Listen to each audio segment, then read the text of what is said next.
Hello viewers, welcome to பிரிஸ் life channel. இன்றைக்கி என்ன ரெசிபி பார்க்க போகிறோன்னா பால் கொழுக்கட்டை இல்லைன்னா மணிக்கொழுக்கட்டை எப்படி வேணால் சொல்லிக்கலாம். இது வந்து குட்டி குட்டியாக சின்ன சின்ன உருண்டையாக உருட்டி இந்த மாதிரி பால் ஷேப்க்கு செஞ்சுட்டு மேலே தாளிப்பு கொடுக்கணும். ஒரு மசாலா மாதிரி போட்டு இது ஈஸி தான் செய்கிறது. எப்படி செய்து பார்க்கலாம் வாங்க. இதுக்கு வந்து நான் ஒரு 1/2 டம்ளர் அளவுக்கு பச்சரிசி ஊற வச்சுருந்தேன். இது எந்த பச்சரிசியாக இருந்தாலும் பரவாயில்ல, ரேஷன் அரிசியாக இருந்தால் கூட பரவாயில்ல.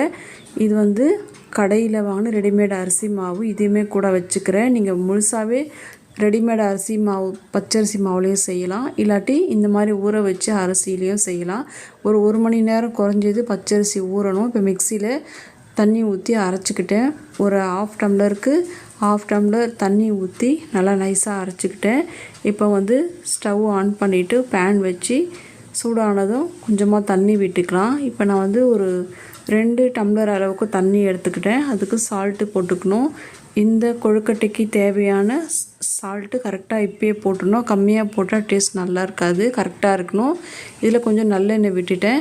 இப்போது நல்லா கொதி வந்தபோது இந்த அரைச்ச பச்சரிசி மாவை போட்டு நல்லா கிண்டி நல்லா கிளறி விட்டுக்கணும். நல்லா டைட்டாக தண்ணி சுண்டிட்டு வரணும். நான் வந்து ஒரு 1/2 கப்புக்கு அரைக்கும் போது ஒரு 1/2 டம்ளர் விட்டுருந்தேன். அப்புறம் இதில் ஊற்றும் போது 2 டம்ளர் விட்டுருந்தேன். கொஞ்சம் கம்மியாக கொஞ்சம் லூஸாக இருந்த மாதிரி இருந்துச்சு.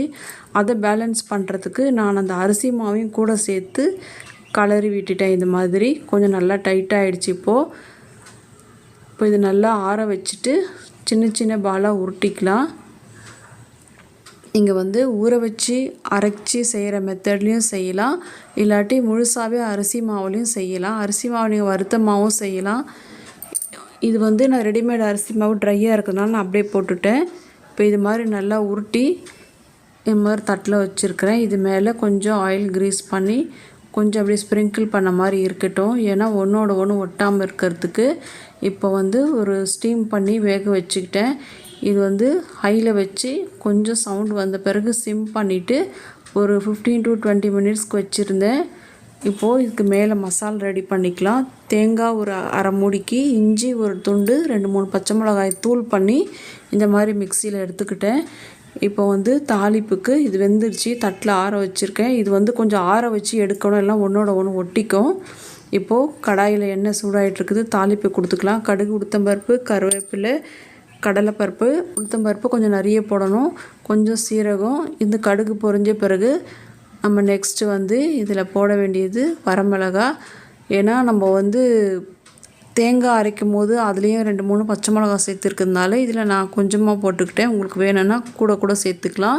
இந்த மிக்சியில் தூள் பண்ண தேங்காய் துருவலை இதில் போட்டு நல்லா எண்ணெயில் நல்லா பரட்டி விட்டு அந்த பச்சை வாசனை போகணும். கொஞ்சம் பெருங்காயத்தூள் சேர்த்துக்கலாம். இந்த தேங்காய் துருவலோட இஞ்சி, முக்கியமாக அந்த இஞ்சி சேர்க்கும் போது ஸ்மெல் நல்லாயிருக்கும், இன்னும் சாப்பிடும் போது சுவையை அதிகப்படுத்தும். இஞ்சி பச்சை மிளகா சேர்க்கும் போது நல்லாயிருக்கும். இப்போ இன்னும் கொஞ்சம் சால்ட்டு சேர்த்துக்கிறேன், கொஞ்சம் கம்மியாக இருந்ததுன்னா பேலன்ஸ் ஆகும். இப்போது இந்த வேக வச்சு ஆற வச்சுருக்கிற இந்த கொழுக்கட்டையை, இந்த பால் கொழுக்கட்டையை இப்போது அந்த கடாயில் போட்டு நல்லா கிளறி கொடுக்கணும். நீங்கள் பேன் மாதிரி வச்சு தாளித்தாலும் செஞ்சுக்கலாம், டாஸ் பண்ணுறதுக்கு ஈஸியாக இருக்கும். இன்னும் கிளறி கொடுத்துக்கலாம். இந்த மாதிரி ஒரு டிஃப்ரெண்ட்டாக இந்த மாதிரி செய்யலாம். இதே நீங்கள் வந்து நீர் உருண்டை, உப்பு கொழுக்கட்டைன்னு கூட சொல்லிக்கலாம்.